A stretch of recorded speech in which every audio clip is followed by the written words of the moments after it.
Assalamualaikum warahmatullahi wabarakatuh. Bismillah, alhamdulillah, wassalatu wassalamu ala rasulillah, wa ala alihi wa sahbihi wa mawalah amma ba'd. Allahumma antas salam wa minkas salam wa ilaika ya'udus salam. Fahayyina rabbana bis salam wa adkhilnal jannata daras salam. Tabarakta rabbana wa ta'alaita ya dzal jalali wal ikram. Bismillahirrahmanirrahim. Pada pembelajaran ke-6 tentang masail fiqhiyah, eh, seharusnya ini lebih dulu dari haji, tetapi karena lupa, kita perlu berbicara juga terkait dengan bagaimana hukum dan ketentuan puasa untuk daerah-daerah atau negara yang mengalami midnight suns atau polar night juga. Atau dalam bahasa Indonesia adalah negara-negara yang mengalami siangnya cukup panjang sekali, bahkan ada yang sampai 24 jam, seperti di kota Tromso. Kalau Anda baca, misalnya adalah kita tahu Indonesia itu ini. Nah, Indonesia berada di Katulistiwa, jadi mataharinya secara umum ya rata antara Januari sampai Desember itu sekitar 12 sampai 13 atau nggak sampai 13 jam paling lah siangnya itu, atau berpuasa dari fajar sampai maghrib. Nah, sementara tentu saja Saudi juga tidak terlalu jauh dari Katulistiwa yang warna biru ini, sehingga paling jauh juga siangnya itu ya sekitar 14 jam. Nah, sementara ada daerah-daerah di dekat kutub utara ini seperti Eropa, Amerika, terutama di daerah-daerah yang sangat dekat dengan kutub utara, itu akan mengalami siang ya sangat panjang pada musim-musim panas. Ketika kita tahu Ramadan itu akan terus bergilir bulannya, kadang di musim dingin, kadang di musim panas. Nah, ketika terjadi di musim panas, di daerah-daerah yang dekat dengan Arktik ini, dekat dengan kutub utara ini, seperti kalau tahun-tahun ini, 5 tahun kemarin, itu Ramadan terjadi pada bulan Mei, Juni, Juli, Agustus, itu bulan-bulan musim panas yang di negara-negara Eropa secara umum seperti London, Belanda, Jerman dan lain sebagainya itu bisa mengalami sampai 18, 19, kadang 20 jam. Bahkan untuk kota Tromso, Anda bisa cek salah satu kota di Norwegia, di berbagai situs. Saya baca dari situs Mama Rantau yang ditulis oleh ibu-ibu Indonesia yang berada di luar negeri. Saya membaca tulisan Mbak Retno yang saya kira cukup inspiratif bagaimana menjelaskan kota Tromso di sana. Termasuk kejadian kota Tromso itu kalau di globe itu ya berada di di negara Norwegia, di ujung paling utara, di sini kira-kira di ujung paling utara dari Norwegia. Nah, di sini di ujung paling utara dari Norwegia, dia sudah masuk dalam lingkaran Arktik atau lingkaran kutub utara, sehingga tentu saja walaupun padat penduduk, hangat, tetapi dibandingkan dengan yang lain tentu saja sangat dingin pada musim dinginnya. Terkadang tentu saja salju menumpuk di depan rumah, harus dipilah-pilah terlebih dahulu. Sebagaimana diceritakan oleh Mbak Retno, itu pada bulan-bulan sekitar Mei sampai Agustus itu akan terjadi semacam apa yang disebut sebagai midnight suns.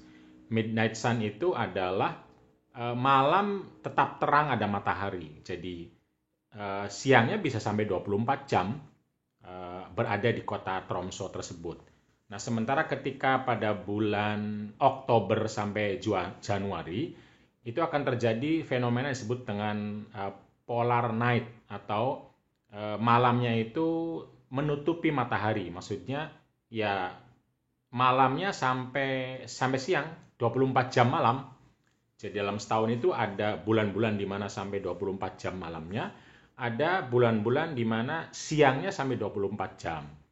Nah, dalam konteks berpuasa ini tentu saja akan kesulitan bagaimana menentukan fajar dan terbenamnya matahari, atau mulainya puasa sampai akhirnya puasa, karena 24 jam semuanya terang benderang, ada sinar matahari.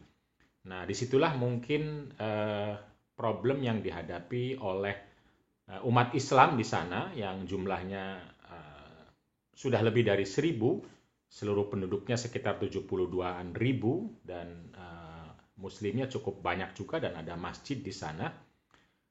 Nah, itu yang kemudian menjadi pembicaraan dalam masail fikih. Teman-teman, saya berharap ada di antara kalian yang bisa bermimpi untuk mengunjungi kota Tromso itu. Kotanya begitu indah, banyak salju, dan ada aurora di sana. Ada sinar yang indah, berwarna-warni, lebih indah dibanding pelangi tentu saja. Nah, masail fikih kali ini akan membahas tentang bagaimana hukum dan ketentuan berpuasa di daerah-daerah seperti ini. Ini salah satu contoh saja. Tentu saja yang lebih banyak lagi di daerah-daerah Eropa yang mengalami siangnya ada yang 18, 19, 20, 21, 22 jam, yang tentu saja jauh dibanding kita-kita di sini yang relatif stabil antara 12 sampai 13 jam. Kalau di Mekah, di Madinah juga tidak jauh dari 14, atau paling jauh yang 14 lebih sedikit jam siang untuk mengalami berpuasa. Nah, sebelum kita bahas, kita kembali kepada apa sih definisi masail fikih seperti dalam pertemuan pertama, yaitu masalah-masalah yang relevan untuk dibicarakan lagi sekarang, sekalipun sudah dianggap selesai pada masa lalu dibicarakan. Nah, ini tantangan juga terkait dengan apa yang sering kita sebut sebagai fikih ibadah itu. Menurut berbagai ulama dalam berbagai pembicaraannya adalah fikih yang tidak bisa diubah, fikih yang tidak ada logikanya, tidak bisa dikiaskan, dan ketentuannya sudah jelas, pasti, dan tidak mungkin berubah. Nah, ini untuk isu ini mengalami tantangan definisi atau konsep para ulama fikih ini. Kita juga mungkin mengenal apa yang disebut dengan istilah qat'i an-nusus atau qat'iyud dalalah. Bahwa ayat-ayat dan hadis itu ada yang jelas, tegas, dan qat'i, karena itu tidak bisa menerima perubahan atau ijtihad, tidak bisa. Nah, seperti halnya dengan puasa, itu kan sudah jelas bulannya Ramadan, sudah jelas dilakukannya mulai dari fajar sampai terbenam matahari atau sampai malam. Ayatnya jelas, hadisnya juga jelas, dan qat'i menurut sebagian besar ulama tentu saja, atau bahkan semuanya. Tetapi sekarang mengalami tantangan dari konteks kehidupan Muslim di Barat. Jadi apa yang ditakuti oleh orang dari Barat memberikan perubahan, ini juga nyata bagaimana kewajiban puasa, bagaimana ibadah puasa yang termasuk ibadah sudah qat'i ayat dan hadisnya, tapi ditantang oleh sebuah konteks geografis, di mana ada daerah, ada kota yang siangnya 24 jam, siangnya 20 jam, 22 jam, 23, 18, 19, yang itu cukup melelahkan untuk siapapun yang berada di sana untuk berpuasa. Dan secara fisik rata-rata orang tidak mampu, kecuali tentu saja penuh kemauan, niat, apalagi kalau dibarengin dengan kerja, sekolah, sebagaimana diberitakan itu beberapa, terutama yang masih baru mulai, itu bisa pingsan untuk puasa seperti itu, karena jamnya sangat panjang, dan tentu saja haus, lapar, dan apalagi ditambah energi yang banyak keluar. Bagaimanakah itu dibahas oleh para ulama fikih kontemporer? Jadi kita tahu di fikih klasik itu sudah selesai dan sudah dibahas, bahkan bisa jadi dianggap sebagai qot'i. Karena itu kalau kita lihat di buku-buku fikih klasik, bahkan di buku fikih kontemporer yang bersifat ensiklopedik, misalnya adalah kitab fikih yang kemarin saya bawa ketika bicara haji itu, yaitu Al-Mawsu'at Al-Fiqhiyah Al-Kuwaitiyah, itu tidak ketemu pembahasan tentang puasa di daerah-daerah yang siangnya panjang. Begitupun di kitab fikih Islam Mu'adillatuhu saya tidak atau belum ketemu tepatnya, ya saya cari-cari, mungkin saya salah, yang sudah menemukan bisa menunjukkannya. Kita tidak ketemu pembahasan itu di kitab ensiklopedi besar tentang fikih klasik, yaitu karangan guru saya Wahbah Zuhaili dan karangan berbagai ulama dalam Al-Mawsu'at Al-Fiqhiyah Al-Kuwaitiyah atau ensiklopedia fikih terbitan pemerintah Kuwait. Itu pembahasan tentang puasa di negara yang siangnya panjang itu tidak kita temukan. Jadi ini relatif sudah selesai bahwa puasa ya dari terbit fajar sampai terbenam matahari, kapanpun, dimanapun, berapapun lamanya. Tetapi memang ada sedikit pembahasan, cuma sayangnya tidak didalami oleh ulama-ulama lain, yaitu oleh Imam Suyuti rahimahullah. Imam Jalaluddin As-Suyuti, seorang ulama yang proliferik, bisa dikatakan mujtahid madhab juga, pernah membahas ini, tetapi dalam beberapa baris saja dan tidak didalami lebih lanjut. Jadi pernah ditanya dalam kitab Al-Hawi lil Fatawa, jilid 1 halaman 40-an, itu ada pembahasan tentang isu hadis yang berbicara tentang pada saat sebelum kiamat ada hari di mana panjangnya sampai seperti setahun. Nah, lalu kemudian ada pertanyaan juga tentang bagaimana di negara-negara yang malamnya pendek, siangnya panjang, atau sebaliknya, malamnya panjang, siangnya pendek. Bagaimana sholat dan puasanya.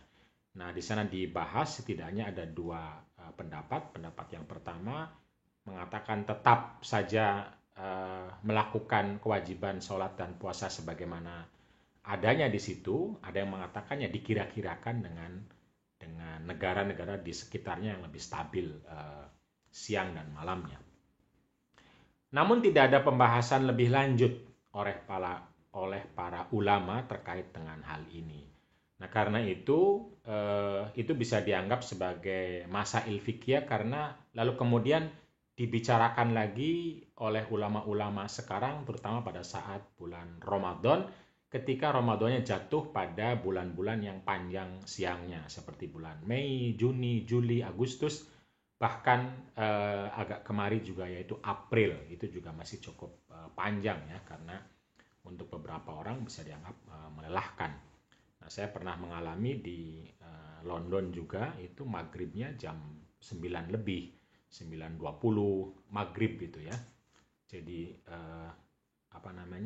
dan jam 2 sekian sudah fajar. Jadi pendek sekali malamnya dan tidak cukup untuk bisa melakukan seluruh kegiatan jika dibarengi dengan tidur, tentu saja ya, kegiatan sholat maghrib, isya, taraweh, dan juga subuh. Yang ingin ditekankan sebelumnya adalah bahwa ternyata masail fikhiyah terkait dengan fikih ibadah itu juga saat ini mengalami tantangan sebagaimana fikih haji kemarin. Begitupun fikih puasa dan bisa jadi sholat, itu lalu mengalami tantangan karena ukurannya itu kan pakai matahari. Sementara matahari itu berbeda dari satu tempat ke tempat yang lain. Terutama dalam konteks ini daerah-daerah kutub utara yang mataharinya di hari tertentu bersinar terus, atau di bulan tertentu, di bulan yang lain justru malah tidak ada sama sekali mataharinya. Bagaimana sholat dan bagaimana puasanya, itulah yang belum dibahas secara detail oleh ulama klasik. Nah, jika menggunakan konsep bahwa fikih ibadah itu tidak bisa diotak-atik, tidak bisa menerima ijtihad, harus tekstual seperti adanya pada masa Nabi dan seterusnya, maka akan kesulitan jika waktu matahari itu menjadi sesuatu yang dianggap qat'i. Bukan durasinya, bukan jenjangnya, bukan perkiraannya, atau bukan jamnya. Kita tahu sekarang sudah bisa diperkirakan bahwa dalam sehari semalam 24 jam. Nah, interval antara subuh, zuhur, asar, maghrib, isya, itu kan sebenarnya kelihatan intervalnya dalam jam. Tetapi kalau menggunakan matahari, maka interval itu jadi tidak ada ketika mataharinya justru terbit semua selama 24 jam.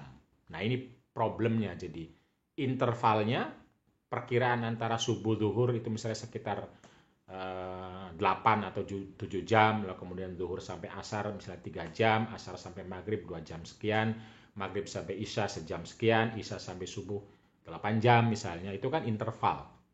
Nah, ini waktu rata-rata atau waktu yang ada pada daerah-daerah khatulistiwa seperti Indonesia dan agak menjauh dikit saja Saudi Arabia. Dan begitupun puasa yang rata-rata kalau di Indonesia itu ya jam 4 lebih lah, sampai jam 5-an itu fajar. Lalu nanti juga maghribnya sekitar jam 5 jam 5.40 atau mungkin jam 6 lebih dikit, tidak jauh dari sekitar 12 sampai 13 jam. Nah, itulah kira-kira. Nah, ini rata-rata biasa dan gampang dilakukan oleh sebagian besar orang karena tubuh pun sangat mungkin untuk itu. Nah, tapi ketika terjadi siang lebih panjang, itu bagaimana kita bicarakan atau bagaimana kita putuskan? Tentu saja sebelum membicarakan pendapat-pendapat ulama fikih kontemporer terkait dengan hal ini, izinkan saya mengutip terlebih dahulu teks-teks ayat Al-Quran yang menjadi basis para ulama sekarang untuk membicarakan ulang. Jadi apa yang dulu dianggap oleh ulama klasik mungkin sebagai sudah jelas, tegas, bahkan qat'i dan tidak berubah, sekarang didiskusikan lagi oleh ulama kontemporer untuk bisa berubah. Berubah dari keputusan fikih masa lalu tentu saja, karena ayatnya masih mungkin untuk dipertemukan dengan ayat-ayat yang lain. Nanti kita lihat ya. Jadi pertama, kalau terkait dengan puasa, ayat yang penting menjadi rujukan adalah surat Al-Baqarah ayat 185. Nah, perlu saya dekatkan terlebih dahulu ya. Jadi ayat ini berbicara bahwa faman syahida minkumus syahra falyasumhu wa man kana maridun aw ala safarin fa'iddatum min ayyamin ukhra wa 'alal ladzina yutiqunahu fa'idatun min ayyamin ukhra yuridullahu bikumul yusra wala yuridu bikumul usra. Nah, ini yang paling pentingnya di sini dan juga di sini. Bahwa faman syahida minkumus syahra, barang siapa yang menyaksikan atau mengikuti atau hidup pada masa bulan Ramadan maka wajib berpuasa. Tapi di sisi yang lain Quran juga mengatakan yuridullahu bikumul yusra wala yuridu bikumul usra. Bahwa Allah menghendaki kemudahan ketika berpuasa itu dan tidak menghendaki kesusahan. Artinya orang yang susah untuk berpuasa ya bisa tidak perlu berpuasa. Nanti ada ayat wa 'alal ladzina yutiqunahu fidyatun. Jadi orang yang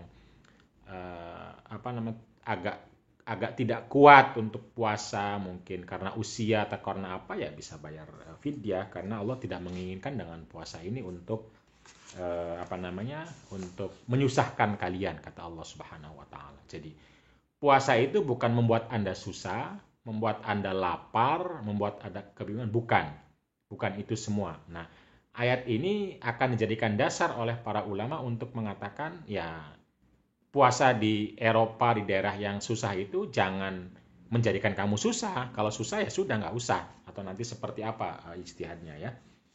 Tetapi pada saat yang sama kita juga punya ayat yang tegas dan jelas bahwa puasa itu wa kulu washrabu hatta yatabayyana lakumul khaytul abyadu minal khaytil aswadi minal fajr.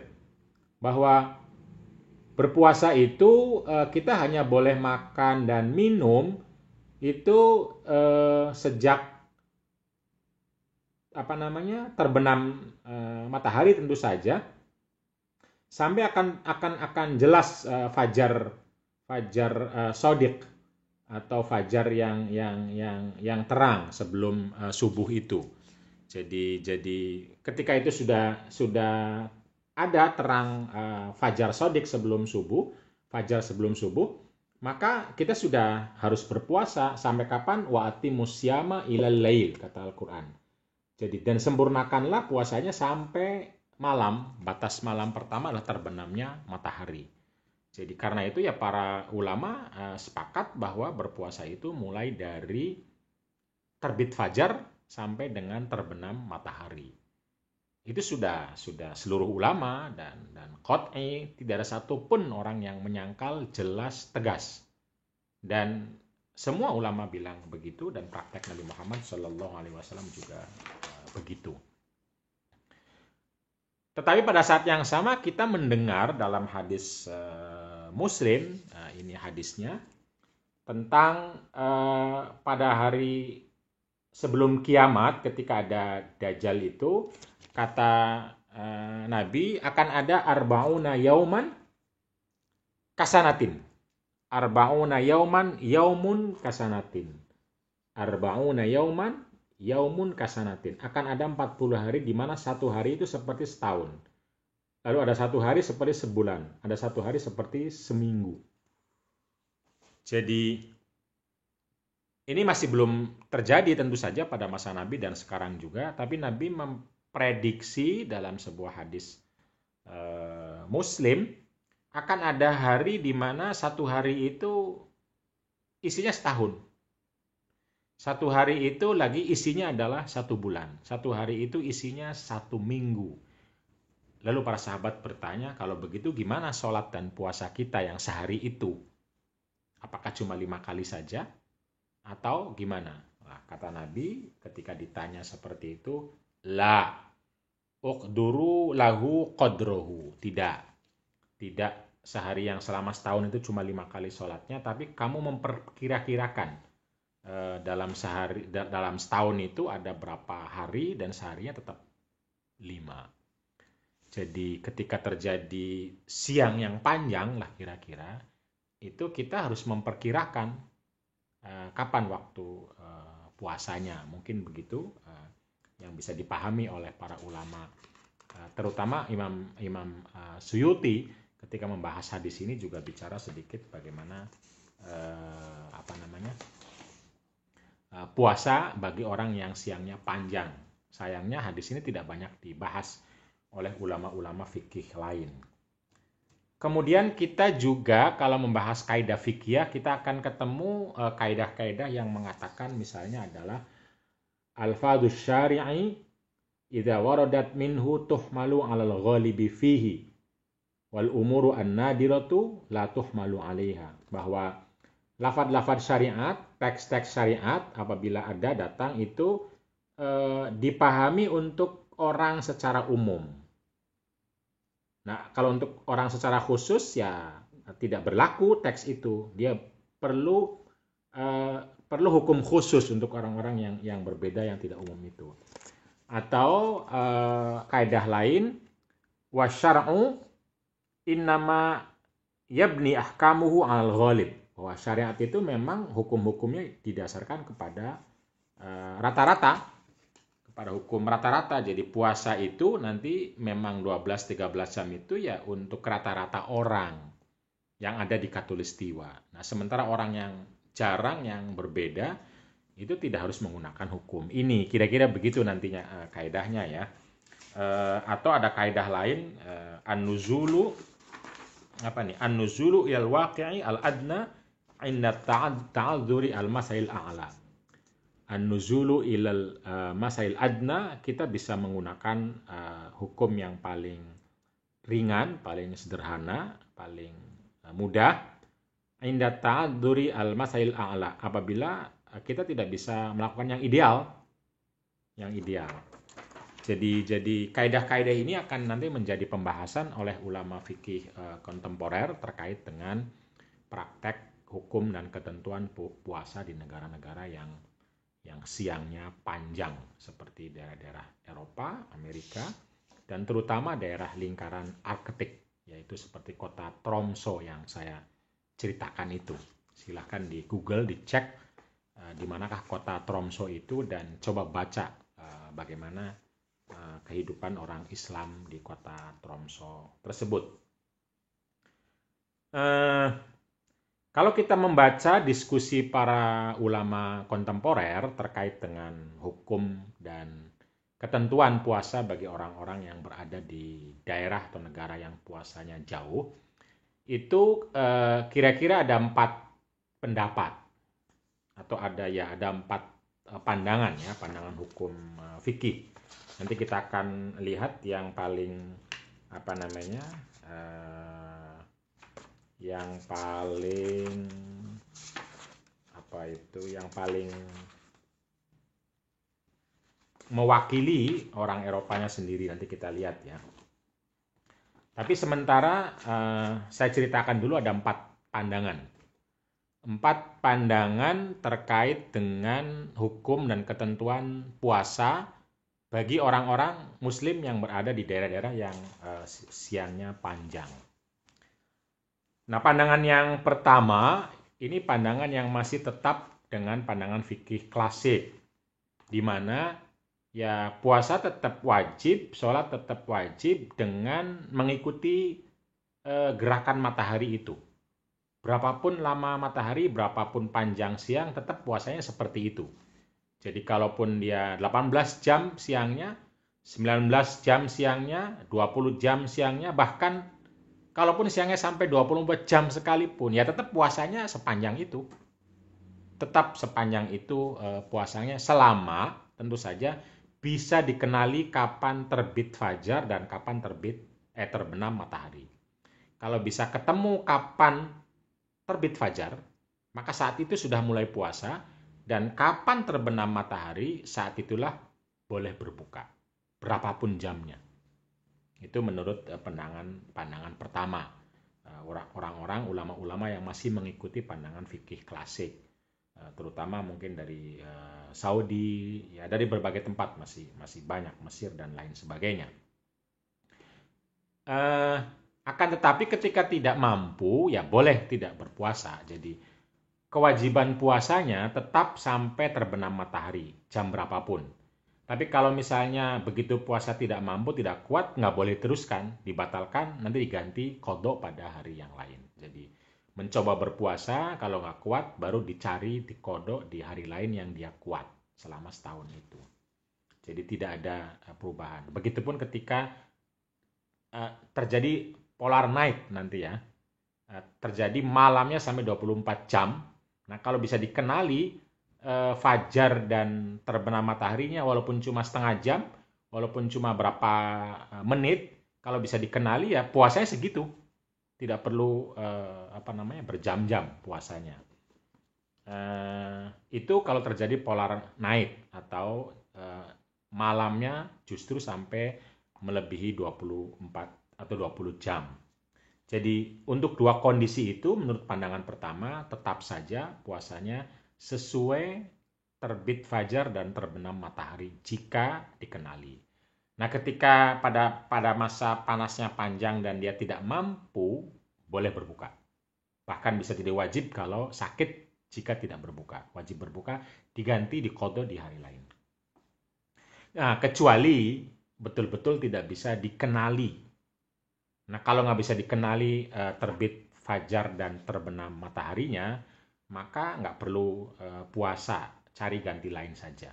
Cari ganti hari lain, bulan lain yang bisa kelihatan fajar dan terbenamnya. Nah, sekalipun ngambil di hari-hari yang mudah pada musim dingin itu ya. Nah, ini pandangan pertama.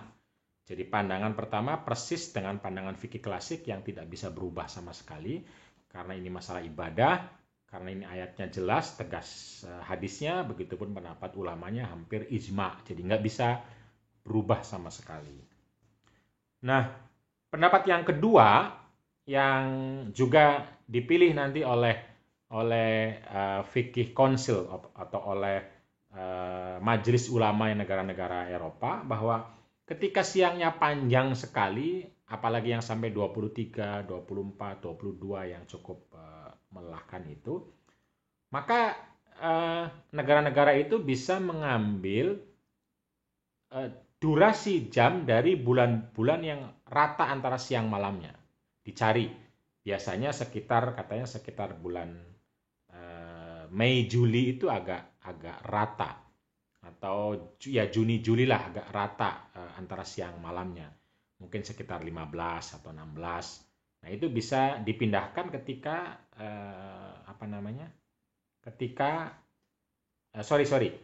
sekitar Agustus sampai Oktober.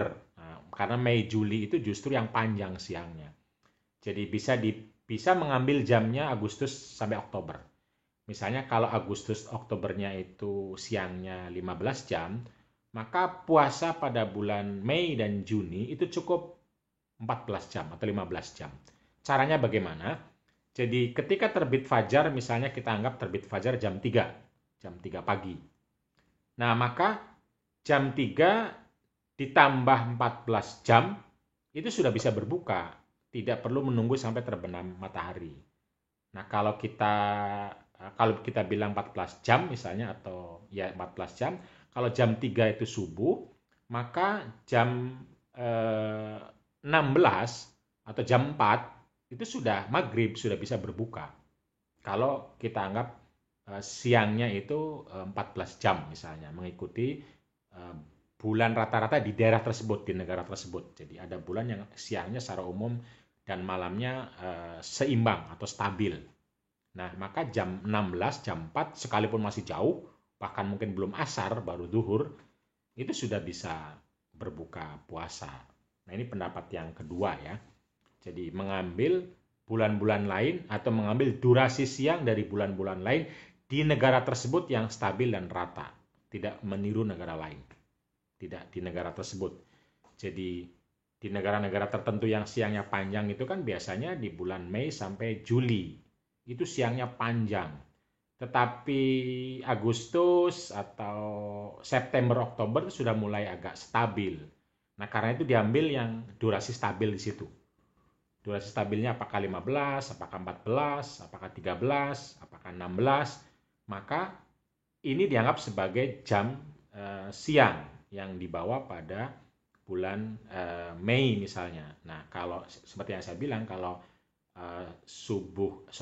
fajarnya jam 3, maka bukanya kalau 14 jam berarti jam 4. Kalau 15 jam berarti jam 5. Kalau 16 jam berarti jam 6. Gitu kira-kira ya. Buka puasanya. Jadi tidak perlu menunggu sampai terbenam, karena terbenam matahari bisa jam 10 malam, jam 11 malam, bahkan jam 12 malam terbenam mataharinya. Nah, tidak perlu nunggu itu, sudah cukup, sudah bisa berbuka. Nah, itu pendapat yang kedua. Pendapat yang ketiga itu berbukanya mengikuti durasi jam waktu negara-negara terdekat yang stabil pada saat itu. Jadi kalau misalnya Tromso, maka ambil negara-negara terdekat yang paling stabil. Saya nggak tahu apakah masuknya adalah Belanda atau London atau mungkin Turki, Istanbul. Jadi mengambil waktunya Istanbul. Jadi kalau di Istanbul itu puasanya misalnya 16 jam, maka Tromso jam 3, misalnya jam 3 fajarnya, itu ditambah 16 jam, berarti jam 6. Jam 6 sore sudah bisa berbuka puasa. Itu misalnya ya. Itu pendapat yang ketiga. Pendapat yang ketiga mengikuti negara terdekat. Pendapat yang pertama tetap mengikuti peredaran matahari. Pendapat yang kedua mengambil bulan yang rata-rata dari negara tersebut. Pendapat yang ketiga negara terdekat, bukan negara yang bersangkutan.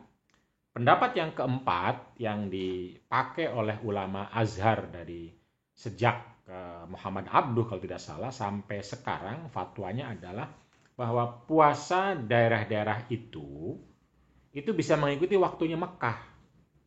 Kenapa? Karena Islam turun di Mekah dan matahari itu ya berlaku pertama kali peredarannya di Mekah. Waktu sholat dan waktu puasa itu di Mekah. Maka negara-negara lain yang sulit mengukur mataharinya, terlalu lama siangnya, melelahkan, bisa mengambil eh, jam puasanya Mekah. Mengambil caranya begini, seperti yang persis pertama tadi. Mengambil itu caranya adalah kapan fajar itu dikenali di Tromsonya misalnya. Kalau dikenali fajarnya jam 2, maka jam 2 mulai puasa, lalu kita lihat di Mekah itu berapa jam siangnya. Kalau 14 berarti ya mulai jam 2 ditambah 14 jam. Kalau di Mekah 15 jam berarti mulai jam 2 ditambah 15 jam. Nah itu kira-kira.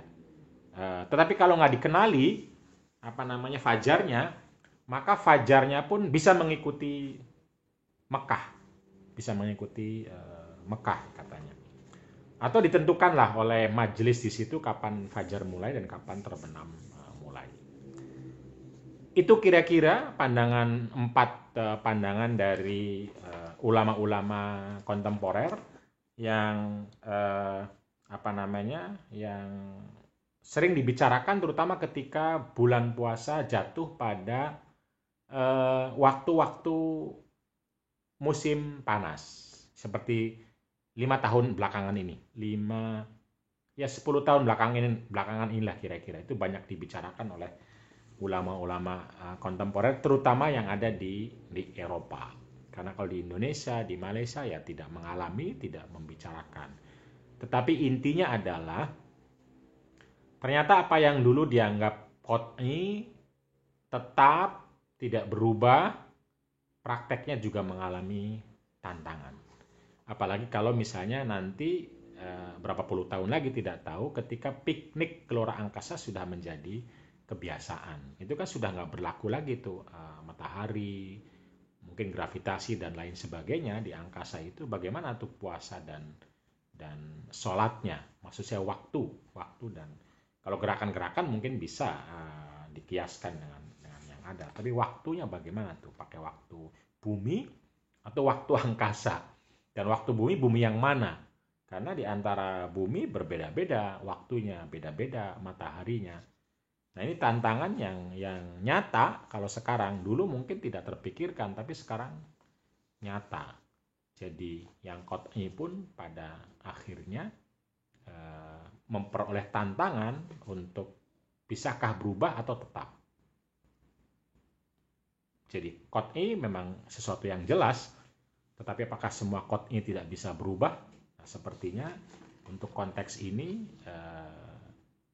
bukan sulit, tapi banyak ulama sudah membicarakan perubahannya.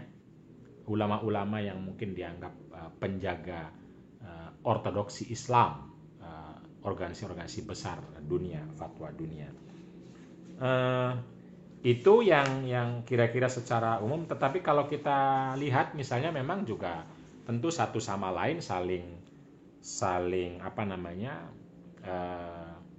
menafikan fatwa lain, tapi juga saling mendukung juga ada. Jadi ada ulama-ulama yang menafikan fatwa-fatwa lain, misalnya Al-Arifi, salah satu tokoh yang menafikan pandangan kedua, ketiga, sama keempat. Pokoknya ya bulan puasa ikut matahari. Ada banyak dan berceramah di Eropa. Kalau tidak mampu, tidak kuat ya berbuka saja silahkan. Kalau mampu lakukan sebagaimana terbenam matahari.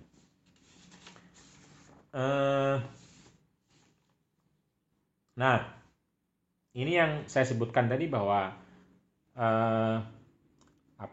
Majelis Fatwa Eropa yang dikatakan oleh sekjennya Syekh Hussein Muhammad Halawa itu misalnya mengatakan bahwa memang puasa itu sebisa mungkin tidak menyulitkan. Karena yuridullahu bikumul yusra wala yuridu bikumul usra. Allah itu menginginkan kemudahan bukan kesulitan. Karena itu ya cari yang membuat orang mudah untuk melakukannya. Tapi tidak dimudah-mudahkan, tapi jangan sampai kesulitan untuk melakukan puasa. Karena itu ya memang majelis ini lalu mengatakan bahwa kalau memang siangnya panjang sekali, maka itu bisa tadi pandangan yang kedua tadi untuk bisa melihat durasi bulan-bulan lain yang yang rata-rata ya.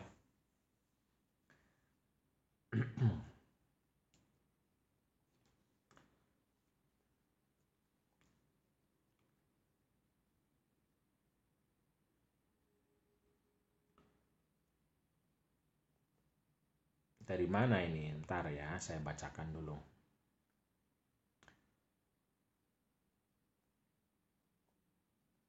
Jadi disebutkan bahwa di antara fatwanya itu di fatwa di negara di mana matahari yang tidak pernah tenggelam sama sekali.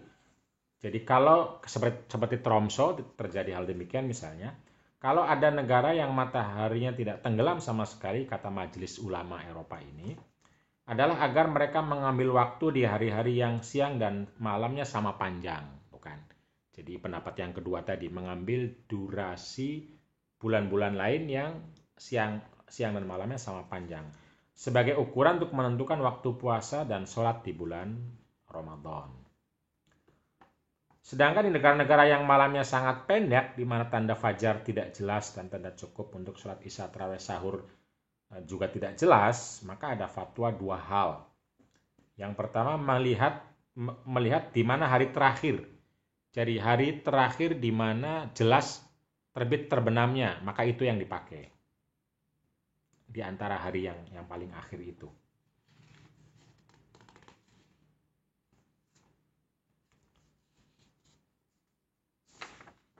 Nah itu intinya adalah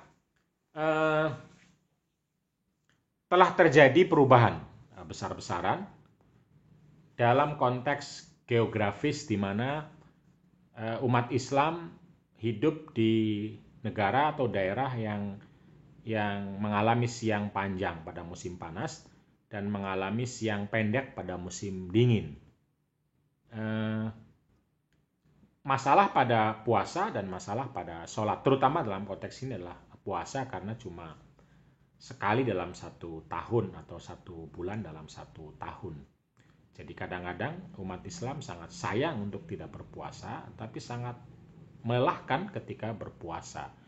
Dan memang ada solusi untuk menunda atau tidak melakukannya karena tidak mampu atau takut terjadi sakit, maka ditunda pada bulan-bulan berikutnya. Tapi kadang orang juga merasa sayang dengan kehadiran bulan Ramadan yang begitu berkah itu kalau ditinggalkan. Sementara kalau mengikuti apa adanya akan kelelahan. Nah, karena itu pertanyaannya apakah berpuasa tapi melelahkan atau ditinggalkan tapi tidak dapat berkah Ramadan atau dilakukan tetapi didiskon durasi jamnya dari ketentuan terbenam matahari itu, fajar sama terbenam matahari itu. Nah, itulah pilihan-pilihan yang ada yang disediakan dan pada prakteknya umat Islam ya berbeda-beda. Yang merasa kuat, mampu mungkin terus berpuasa, apalagi jika tidak bekerja misalnya hanya di dalam rumah atau mengambil cuti dan melakukan kegiatan-kegiatan ringan yang tidak membahayakan. Tetapi bagi orang yang tidak bisa cuti, harus bekerja, harus belajar, dan lain-lain, tentu akan melelahkan kalau puasa sampai di atas 20 jam. Dan pilihannya adalah apakah dia tidak puasa lalu puasanya diganti pada bulan lain, atau dia puasa tapi jamnya dikurangi mengikuti fatwa Mesir yang mengatakan bisa ikut dengan Mekah. atau mengikuti fatwa Majelis Ulama Eropa yang bisa mengikuti hari sebelumnya yang paling dekat yang masih bisa dikenali siang dan malamnya, atau mengambil siang dan malam dari bulan lain yang durasinya rata antara siang dan malam. Atau fatwa lain dari Mesir juga yang mengatakan bisa mengambil atau mengikuti waktu negara terdekat. Nah, itu kira-kira pembahasan terkait dengan hukum dan ketentuan puasa bagi orang-orang yang hidup tinggal di daerah yang siangnya panjang atau bisa jadi sebaliknya malamnya panjang. Menarik sekali tentu saja pembahasan ini, akan lebih menarik lagi kalau dipraktekkan nyata. Ternyata tidak mudah. Tidak mudah artinya begini. Orang seperti saya misalnya sekalipun sudah tahu ijtihad ini dan ketika mengalami sendiri itu ya tidak bisa untuk atau tidak mudah menerima ijtihad yang puasanya boleh 15 jam, 16 jam itu, apalagi yang mungkin kondisinya saya tidak bekerja di sana ya, karena ketika pergi ke London itu hanya untuk ceramah, jadi waktu saya lebih banyak untuk tenaga yang tidak menguras, jadi bisa puasa sampai 19 jam sekalipun karena tinggal baca sambil tiduran menunggu maghrib. Tapi bagi orang yang bekerja, tentu saya memberi kesempatan kepada mereka untuk tidak berpuasa atau berbuka lebih cepat, mengambil ijtihadnya ulama-ulama Mesir Azhar. Jadi Anda perlu mengalami itu semua, perlu pergi ke tempat-tempat itu, perlu piknik, perlu mengalami sendiri bagaimana berpuasa di daerah-daerah yang siangnya panjang. Saya pernah di Turki juga sama, siangnya pernah panjang pada tahun 90-an kalau tidak salah. Itu maghribnya jam 8 lebih, hampir jam 9. Sementara waktu di London itu 9 lebih maghribnya dan jam 2 sudah fajar, jam 2 sekian sudah harus berhenti untuk makan. Dan itu belum seberapa jika untuk daerah-daerah Swedia, Norwegia, Islandia, dan terutama Tromso tadi. Bayangkan, Masya Allah, di negara, di daerah yang 24 jam siangnya dan 24 jam malamnya. Pada bulan Mei sampai Agustus lah kira-kira, itu siangnya bisa sampai 24 jam, yang disebut dengan midnight sun. Midnight itu tengah malam, sun itu matahari. Jadi ada matahari di tengah malam. Masya Allah. Itu mereka akan kesulitan tidur, perlu tirai-tirai jendela agar supaya terlihat gelap. Karena kalau tubuhnya akan sulit untuk tidur ketika merasa terang terus. Kenapa? Karena sudah terbiasa seperti itu. Pada saat yang sama, apalagi ketika polar night, ketika 24 jam malam. Nah, di situ terjadi hibernasi, orang malas justru pengennya istirahat terus, dan kekurangan vitamin D sehingga lemah, letih, lesuh dan mereka mengalami disorder, kebingungan tubuh, psikologi dan jiwa karena gelap terus setiap saat dan listrik tidak cukup untuk menggantikan matahari terangnya. Jadi tubuh merasa belum siap-siap untuk bekerja, untuk berbuat dan melakukan aktivitas. Nah, itu kira-kira pembahasan tentang hukum dan ketentuan puasa pada negara-negara yang siangnya panjang. Jadi akhirnya para ulama mempertemukan antara ayat dengan ayat, antara ayat yang mengatakan harus terbit fajar sama terbenam dengan ayat yang menyebutkan yuridullahu bikumul yusra wala yuridu bikumul usr, bahwa dalam melakukan puasa itu perlu diperhatikan kesusahan orang, Karena Allah tidak menginginkan kesusahan tapi menginginkan kemudahan. Begitupun ada ayat yang wa'aladzina yutiquna fidyah, bahwa orang yang tidak berpuasa pada saat dia mungkin kuat, mampu, tapi ada uzur, ya apalagi sakit, itu bisa meninggalkan puasa. Sehingga terjadilah kombinasi-kombinasi pandangan yang belum muncul sebelumnya dalam fikih klasik. Dan ya ini wajar karena dihadapi langsung persoalannya oleh mereka yang hidup di negara-negara tersebut. Bagi kita yang di sini yang tidak mengalami, yang hidup rata-rata jam puasa sholatnya, ya mungkin agak sulit membayangkan dan punya kesempatan atau tidak. Mudah-mudahan punya ya teman-teman, silakan. Mudah-mudahan bisa piknik, bisa studi, bisa bekerja, atau bisa mengikuti riset dan lain sebagainya, sehingga memperoleh kesempatan untuk menikmati daerah yang siangnya panjang atau malamnya panjang, sehingga kita merasakan bagaimana ibadah berbeda dari satu tempat ke tempat yang lain. Gitu saja sebagai